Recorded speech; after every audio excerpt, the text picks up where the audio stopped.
How to add a passkey on Roblox mobile. Hello everyone, this is Max. Welcome back to another tutorial video.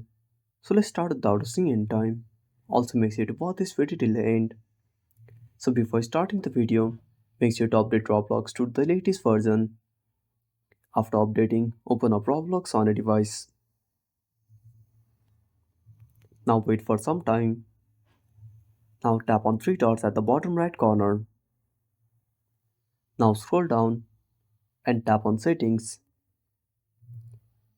Now tap on account info. Now scroll down. Now under login methods, you will find an option for add passkey. Simply tap on add passkey. Now click on continue.